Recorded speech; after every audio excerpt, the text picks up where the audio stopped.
Hoje vamos abordar a questão da engenharia social. Ok, muito bem. Mas o que é engenharia social? A engenharia social diz respeito à arte, ou à técnica, ou à ciência de persuadir, iludir pessoas, induzir pessoas a fornecer informações, né, em detrimento de uma situação de segurança. Ou seja, você induz a pessoa a informar determinadas informações ou segredos as quais você vai levar vantagem. Tudo bem? Isso quando a gente está se referindo à questão computacional. Muito bem, pessoal. Então, a engenharia social, ela é bastante antiga, essa questão de engenharia social. Na realidade, o próprio ser humano, no seu dia a dia, ele utiliza bastante esse conceito de engenharia social, às vezes para obter alguma vantagem. Por exemplo, é o pai, né, que quer que o filho estude, então vai lá, começa lá, né, dá um prêmio para ele, ou então dá algum outro benefício para ele. O próprio filho, né, quer ao final de semana sair, então vai lá, faz um agrado no pai, né, leva o boletim com uma nota boa, então tenta ganhar algum, né, algum recurso para ele ir para o cinema, depois dá uma passeada com os colegas, enfim. Então são recursos que a gente usa no nosso dia a dia. O problema da engenharia social, quando a gente usa nesse sentido no nosso dia a dia, isso faz parte do cotidiano do ser humano. O grande problema da engenharia social é quando você utiliza a engenharia social, você utiliza essas técnicas de persuasão, de enganar, de iludir e de induzir pessoas para obter informações, no sentido de você prejudicar alguém ou alguma empresa. Então, ou seja, no sentido de você obter vantagem. Então, isso que é o ato reprovável. E, geralmente, quando é praticado por algum criminoso virtual, basicamente o sentido é esse, de se obter alguma vantagem para causar algum prejuízo. Então o próprio Sun Tzu já dizia isso, né, lá na Arte da Guerra. Em um campo de batalha, na linha de defesa do inimigo, procure sempre seu ponto mais fraco e o ataque ele com sua força máxima. E o engenheiro social, assim como nós vimos nas aulas anteriores, ele sabe que a pessoa, ou seja, o humano, o ser humano, é o elo mais fraco dentro do que? De um sistema de segurança, de política de segurança. Nós já vimos isso. Por isso é que o nosso colaborador, ou seja, o colaborador da empresa, ele tem que ser muito bem capacitado para que ele saiba o que ele está fazendo, o que ele está sujeito a sofrer, né, de influências do mundo externo, para que ele possa se precaver, para que ele possa se proteger e assim proteger a empresa, e também dos direitos, deveres e obrigações dele, né, para que ele possa proteger também a empresa nesse sentido. Então, a gente já viu que a gente tem 3 tipos de colaboradores na empresa: aquele que é incipiente, que tem pouco conhecimento, então a gente capacita esse colaborador. A gente tem aquela pessoa que trabalha na empresa que é negligente, aquela pessoa que sabe que não pode, né, ela já foi capacitada, né, já assinou a política de uso lá, então ela sabe que não pode clicar no anexo que vem no e-mail que ele não conhece, mas ele vai lá e clica, fala assim: isso não é nada, vai lá e clica só para ver o que acontece, entendeu? Então isso é perigoso. E aí a gente tem o terceiro colaborador, que é aquele colaborador que entra na empresa já com má intenção, né? Já temos aí na história, já falamos sobre isso, de vários hackers chegaram a trabalhar na empresa só para roubar informações, ou até mesmo aquele próprio colaborador que é descontente, né, que está descontente com uma situação que acontece com ele, e aí ele, estimulado por uma situação de questão financeira, ou até mesmo situação de promoção, ele acaba roubando informação da empresa, entregando para outra empresa, ou roubando informação de um colega, entregando para outro colega, e assim por diante. Pessoal, o interessante é a gente entender que nesse contexto de colaborador, né, o colaborador, ele entra desde o colaborador lá do chão de fábrica, aquele que trabalha lá, né, como vendedor, né, com departamento pessoal, enfim, até lá o presidente. Todos são considerados colaboradores, né? Inclusive o próprio dono da empresa é considerado um colaborador, porque ele está dentro da empresa, então ele está sujeito a todas as situações que qualquer outro colaborador está, ok? Então vamos lá, vamos passando para frente. Pessoal, alguns autores, eles consideram que a engenharia social não é uma técnica, ou seja, assim, ele não tem conhecimento, não se usa conhecimentos técnicos para que realize um ataque do tipo de engenharia social. Mas na realidade aí existe um pequeno engano, porque quando eles falam, tem um autor que a gente vai ver mais para frente, Maruia, que ele fala que é o uso de ferramentas ou de técnicas, né, que não exigem conhecimento, mas na realidade não é que seja assim, é que eles consideram, quando ele fala que não técnico, é que está se referindo a não uso de ferramentas, mas a gente sabe que a realidade não é essa. Por exemplo, a própria situação de você criar, né, de um criminoso virtual criar um e-mail, né, com phishing, isso já demonstra o quê? Né? O que? Uma ferramenta com técnica computacional. Então, na engenharia social, usa-se muitas técnicas, né, de persuasão normal do mundo real e também via técnicas de conhecimento, muitas ferramentas também de persuasão de o que? Do mundo computacional, do mundo virtual, tá ok? Então aqui, ó, ataque de segurança, ó, a segurança da informação, pessoal, está relacionada a pessoas, ok? Então isso é muito importante. Olha aqui esse outro elemento aqui, ó. Os elementos humanos da segurança da informação estavam sendo negligenciados e depois explorados pelos o quê? Pelos agressores. Isso o Mann falando lá em 2011. Então até hoje ainda os elementos de segurança da informação, os elementos humanos são negligenciados na maior parte das empresas e elas são exploradas pelos agressores. Nós vimos em aulas anteriores que a segurança da informação ela é separada em dois o quê? Em dois elementos, né? Um elemento é o elemento corporativo e o outro é o elemento o quê? Pessoal. Então assim, a gente tem a segurança da informação corporativa, que a gente trata com normas, técnicas, etc. E a gente tem o que? A segurança da informação pessoal, que é aquela relacionada à vida pessoal mesmo. Por exemplo, eu tenho um smartphone, o que eu posso fazer para cuidar, né, para me resguardar das informações que eu tenho no meu smartphone? Informações pessoais sigilosas e até informações bastante sensíveis, como por exemplo, né, uma questão de um login, de uma senha, de qualquer, né, ferramenta que eu tenho lá, por exemplo, uma rede social, ok? Ou então do Internet Bank Home, entendeu?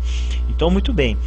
Então, eu tenho que ter esses cuidados de entender que nós já vimos em sala de aula que o elemento corporativo está fortemente embasado no elemento que?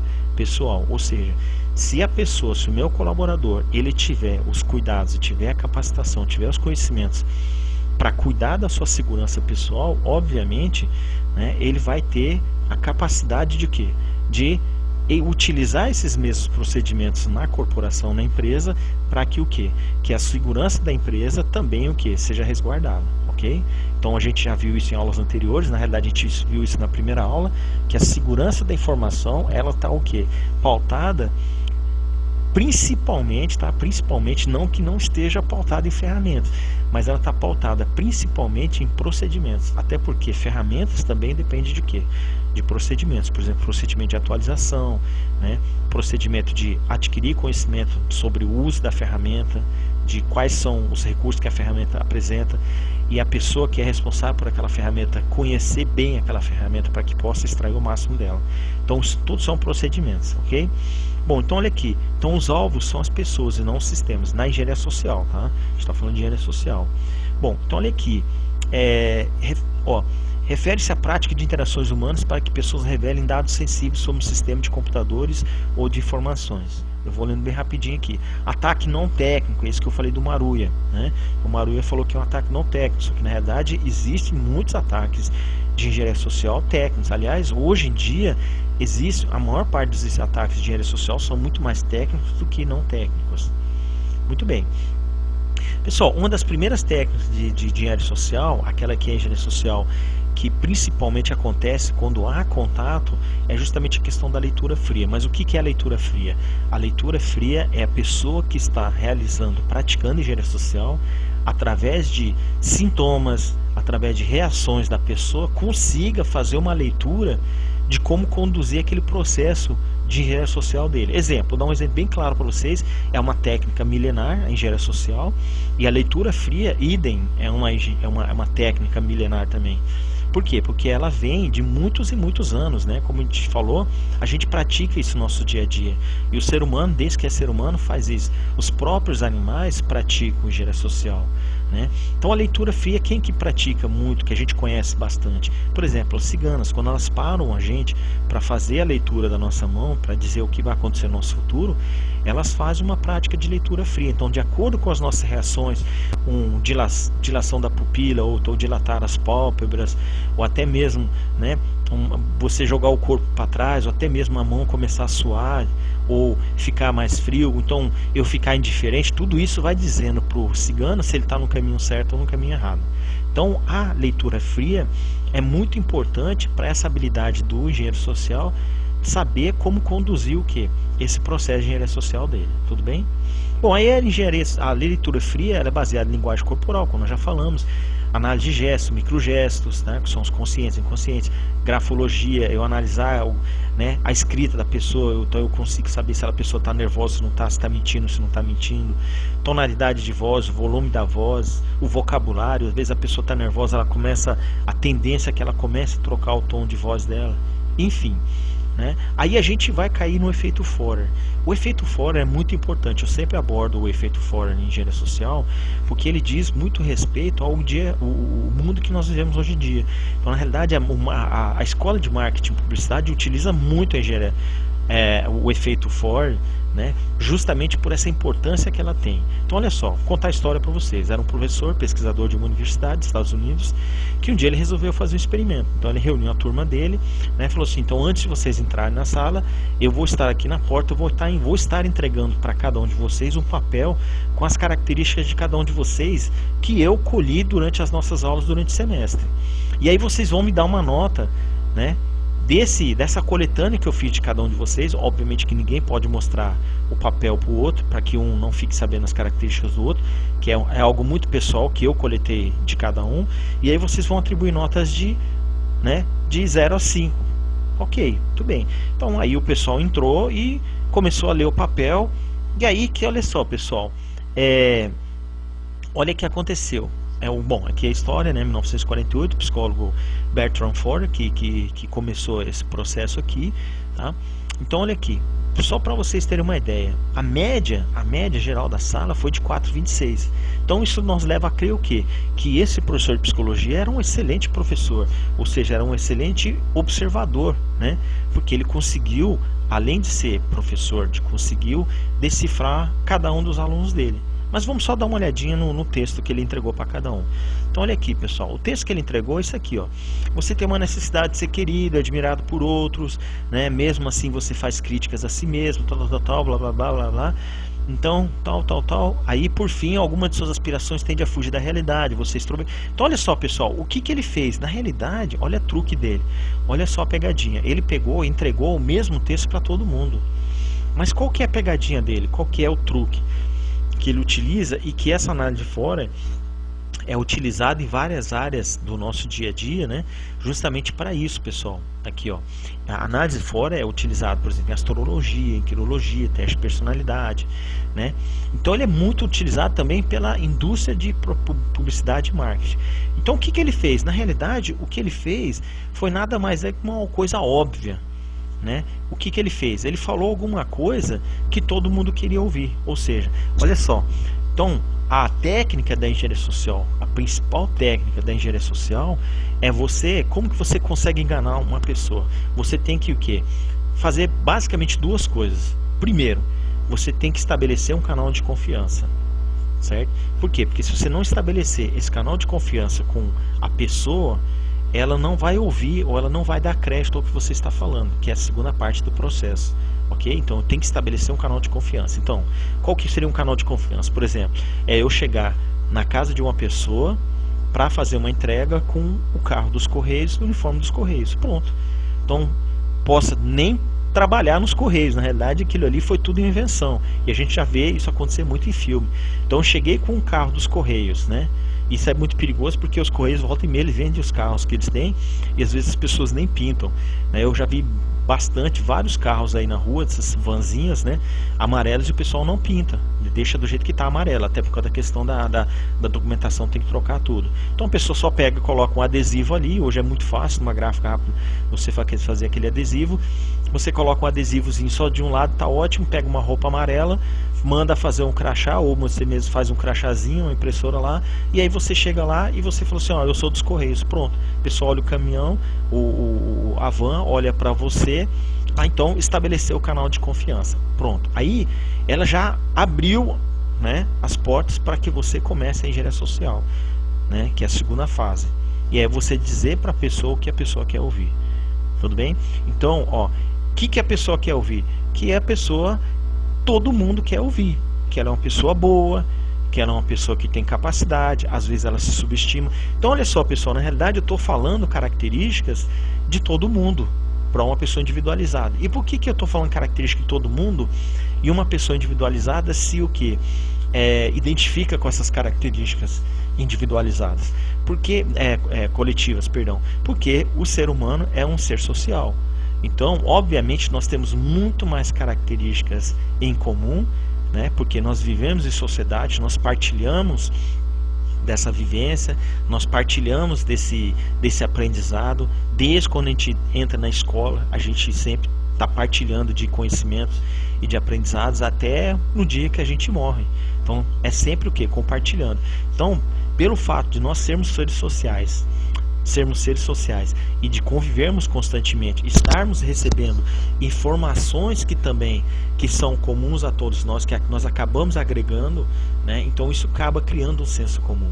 E o análise fora basicamente se baseia nisso, é de você dizer para as pessoas algo que é comum a todas elas, certo? Então assim você consegue um efeito de que tudo que você está falando é verdadeiro e que pertence à pessoa. E de fato, se a gente for analisar, ela pertence mesmo. Ó. Vamos ver só aquela primeira frase aqui, ó.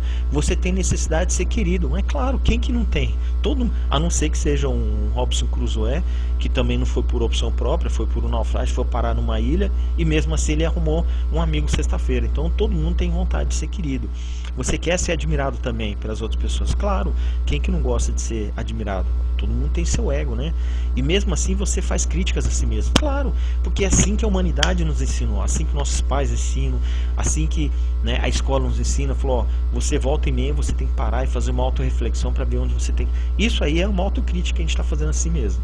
Então, pessoal, a engenharia social é basicamente isso. A engenharia social se baseia em 2 itens. O primeiro item é você estabelecer um canal de confiança. E o segundo item é você dizer para a pessoa o que ela quer ouvir. Ok? Muito bem. Então vamos descendo aqui para a gente não enrolar muito nessa parte. Muito bem, tal. Bom, vamos ver aqui algumas aqui. Vamos descer aqui mais um pouquinho. Aqui eu preparei para vocês, pessoal, aqui algumas informações que eu peguei. Por exemplo, esse aqui é o e-mail phishing. Isso aqui não foi eu que inventei, não fui eu que inventei. Eu peguei, na realidade eu recebi esse e-mail que eu recebi deve ter na caixa de spam de vocês. Então o que acontece? Olha só, pessoal, vamos ver os 2 elementos de uma engenharia social, se estão presentes aqui ou não. Olha aqui, ó. Primeiro, qual que é o primeiro elemento da engenharia social? É você estabelecer um canal de confiança. Como é que eu estabeleço canal de confiança? Aqui, ó, tá vendo? A logo do Bradesco, o nome do Bradesco, as cores do Bradesco, né? Terceiro, o palavreado, ó, prezado cliente. Então, todo ele está de acordo com o quê? Com o que o Bradesco pratica. Porque não é muito difícil fazer. Aí vem a segunda parte. Então, você olhou, puxa, eu recebi um e-mail do Bradesco. Você não vai lá nem verificar, né, a conta de e-mail se é do Bradesco ou não. Outro detalhe que eu esqueci aqui, ó, pessoal. Agradecemos sua colaboração, linha de segurança online, que aqui ele está te dizendo para você, não, esse e-mail é seguro. E outro item aqui, ó, o gerente, cara, eles colocam até o nome do gerente. Você não sabe nem se existe de fato, porque até hoje, se você não for presencialmente no banco, você não consegue nem saber quem que é teu gerente. Na realidade, você não precisa nem mais de gerente de conta, né? Você faz tudo pelo smartphone, o smartphone faz tudo para você. Inclusive agora, depois que, né, foi instaurado aí o Pix, já nesse final dos mês.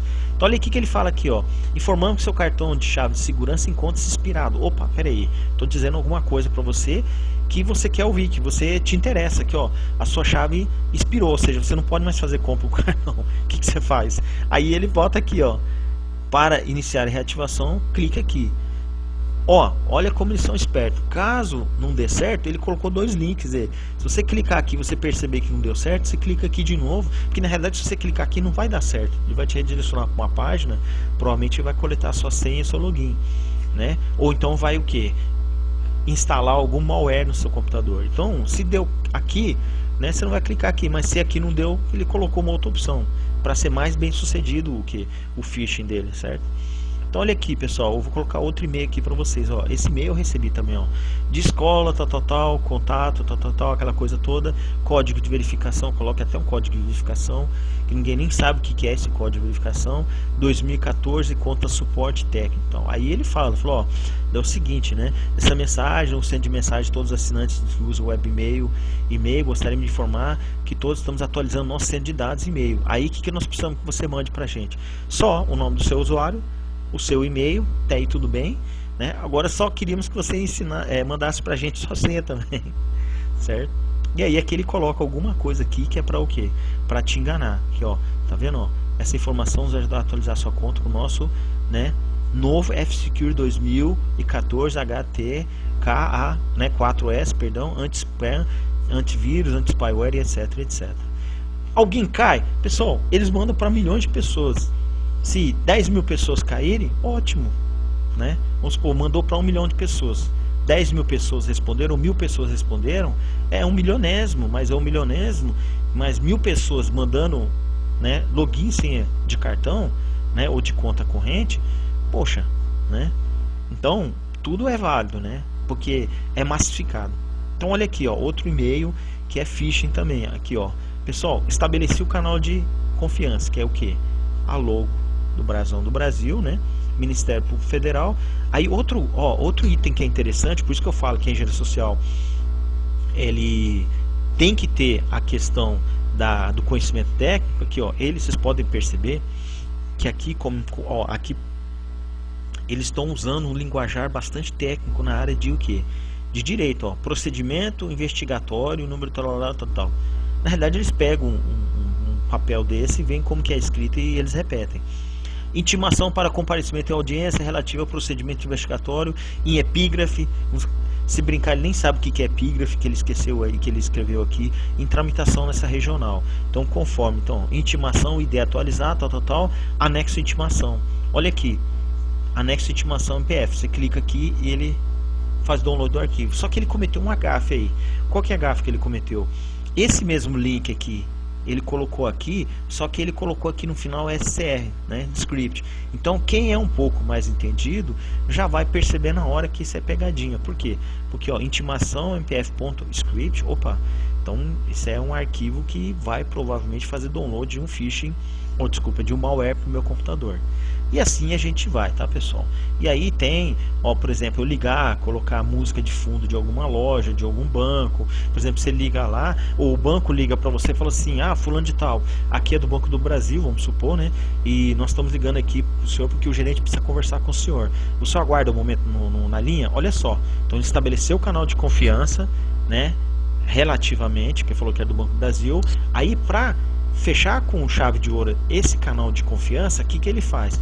Ele coloca aquele fundo de propaganda do Banco do Brasil, ó, que ele gravou, obviamente, né? Ah, aplique na nossa capitalização, não sei o que.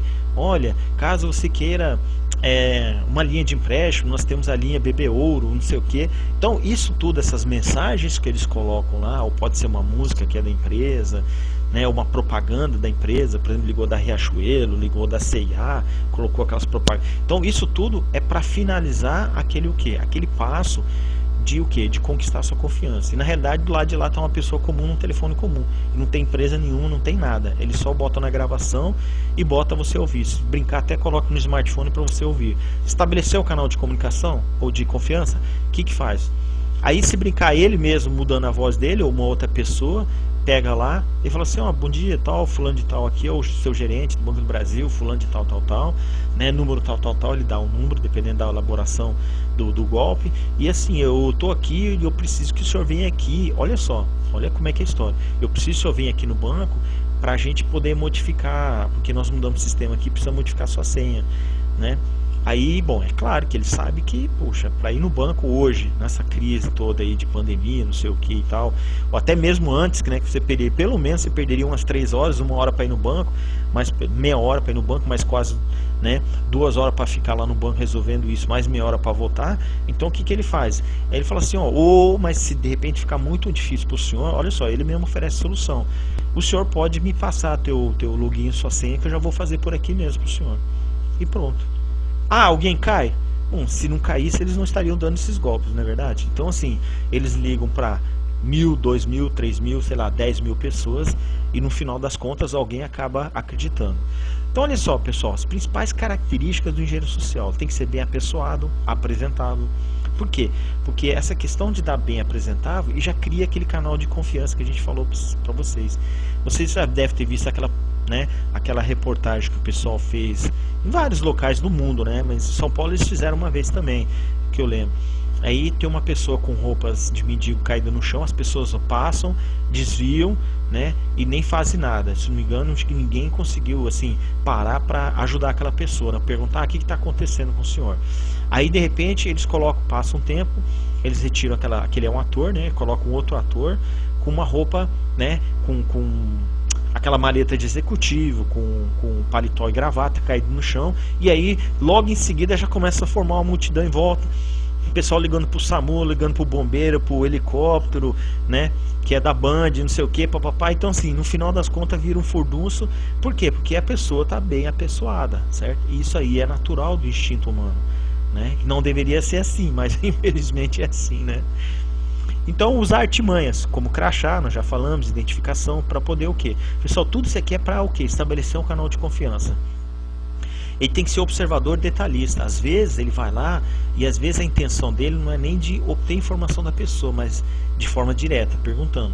Mas às vezes ele sabe que a secretária ou o secretário que está lá na empresa, está recebendo as pessoas, ele sempre está com um caderno aberto, né, com número de telefone e o nome das pessoas, ou até mesmo está com a tela do computador ligado para ele consultar o número e ramal. Para isso já é suficiente. Então ele tem que ser muito detalhista, tem que ser bom visualmente para conseguir captar essas informações. Ele tem que ter autoconfiança, ó, lógico, porque, pessoal, pensa bem, se eu não acreditar, né, na mentira que eu estou contando, como que a pessoa do lado de lá vai acreditar, certo? Então, facilidade de comunicação, ele tem que ter, o que a gente fala na gíria, ele tem que ter a lábia, né?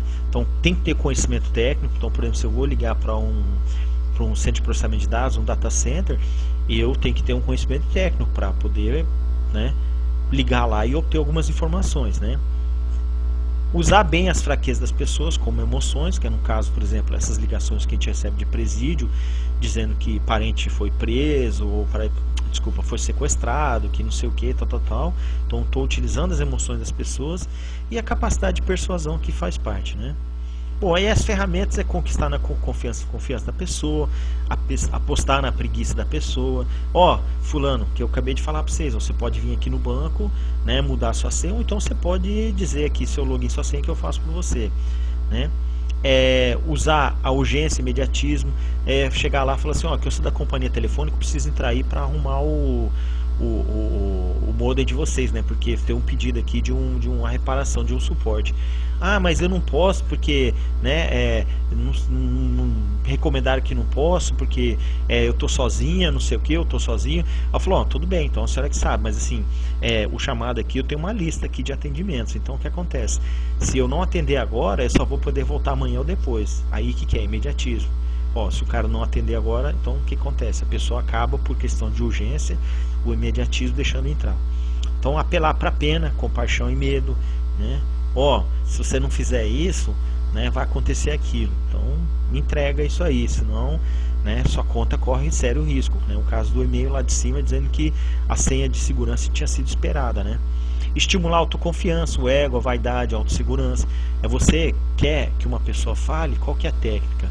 É você estimular a pessoa, né, a falar. Você falar assim, não, fulano, eu sei que você sabe muito, poxa. Vamos supor, você tem certificação da Cisco, aí você sabe tudo de equipamentos aí, mas me fala aí sobre o seu equipamento Cisco aí que você tem, certo? Então são essas técnicas que a gente utiliza, claro que não dessa forma direta, né? É todo um processo, a gente está só encurtando o caminho. Alternar perguntas com afirmações. Então você quer você pergunta alguma coisa para a pessoa, você afirma a pessoa, ah, mas vem cá, qual que é o equipamento que vocês têm? Ah, vocês têm uma Cisco tal, né? Quer dizer, você fez uma pergunta, que equipamento vocês têm aí? Ah, mas vocês têm uma Cisco tal. O cara falou, não, a gente não tem uma Cisco tal, a gente tem uma Cisco XXX, então pronto, né? Fazer sentir prestativo, é você, né, questão de autoconfiança, você fazer a pessoa se sentir prestativa, e nesse sentido ela começa a fornecer informações para você. Dizer a pessoa o que ela quer ouvir, nós já vimos, e estimular a pessoa a falar, ok? Porque quando a pessoa começa a falar, né, uma hora ela vai perdendo o controle do que ela está falando. Então as principais ferramentas são telefone, e-mail, correio eletrônico, serviço de mensagem, né? Dumpster diving. O que é o dumpster diving? Que é aquele mergulho no lixo, que é você ir lá no lixo coletar informações. Você consegue coletar muita coisa do lixo, senha, várias outras coisas.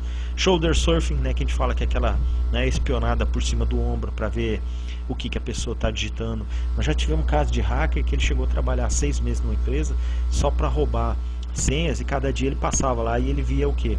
Por cima aqui, ficava atrás da pessoa quando a pessoa estava conectando, né? Botando login e a senha dela, cada dia ela ficava lá olhando e via uma tecla que a pessoa estava digitando. Data collection, que é a coleta de dados, né? Que a gente pode utilizar os buscadores aí, ou até propriamente as redes sociais, né? Então, um cuidado que a gente tem que ter é de restringir muitas informações que a gente coloca com relação à nossa vida pessoal, principalmente no sentido de divulgação pública, né? Phishing, scam e etc. Ok? Bom, aí os telefonemas, eu expliquei os telefonemas para vocês, a música de espera, que é uma técnica, número de telefone falso, né? A gente, do mesmo jeito que a gente consegue esconder no smartphone o número de origem, tem algumas ferramentas que elas mudam, né? Então eu posso colocar, em vez do meu número de telefone de celular aqui, do smartphone, eu posso colocar um número de telefone lá do Banco do Brasil, e aí a pessoa é induzida a achar que não, realmente aquele número lá que está ligando para ela é do Banco do Brasil, na realidade não é, né? Phishing nós já falamos, redes sociais já falamos, né? Spoofing de site já falamos lá na parte de spoofing, né? DNS spoofing e tal, boatos, pump and dump, pessoal, isso é muito comum, principalmente no mercado de ações. Só vou contar uma história para vocês que está aqui embaixo, que a mídia de uma forma geral já sabia que o Steve Jobs estava com câncer, né? E um dia correu o boato de que o Steve Jobs tinha morrido. E aí as ações da Apple foram lá para baixo. Então alguém aí aproveitou para comprar as ações na baixa, provavelmente quem, né, divulgou essas ações, né, essas mentiras, né? E também outros aproveitadores também devem ter aproveitado para comprar em baixa. Só que no outro dia, pessoal, de manhã cedinho, já o próprio Steve Jobs ele teve que vir, né, na mídia de uma forma geral, né, mostrar para todo mundo que ele não estava, né, não tinha morrido, para as ações não despencarem. Então isso é muito comum, são boatarias que a gente fala, né, fake news, né, de uma forma geral. Então, cuidados pessoais, não divulgar abertamente informações que são referentes à nossa vida, referentes à nossa vida corporativa, informar sobre a identidade do interlocutor. Ó, a pessoa chegou a falar que eu sou da Vivo, por exemplo, vim aqui atender o senhor. Ah, só um momentinho. Aí você liga lá na Vivo e fala, ó, Vivo, tem alguém aqui, tal, com esse número, com esse nome, dizendo que é da Vivo. É realmente da Vivo ou não? Beleza. E verificar informações fornecidas, ela vai te passar algumas informações, peçam essas informações, eu sei que é difícil, mas peçam essas informações. Hoje está mais fácil, né, porque já não deixa entrar, né, por causa da pandemia, então a gente acaba passando pelo portão. Analisar sobre a importância das informações pedidas, nunca, em hipótese alguma, informar dados pessoais, qualquer que sejam eles, certo? E os cuidados corporativos, estabelecer política de controle, né? Classificar as informações, que nós já vimos na aula anterior, desconfiar das ofertas mirabolantes que circulam pela internet, reter o máximo de informações de uma pessoa estranha, ok? Bom, enfim, um conselho que a gente dá, né, é sempre assim, na dúvida, sempre, mas sempre desconfie, ok? Muito obrigado, pessoal, e até a nossa próxima aula.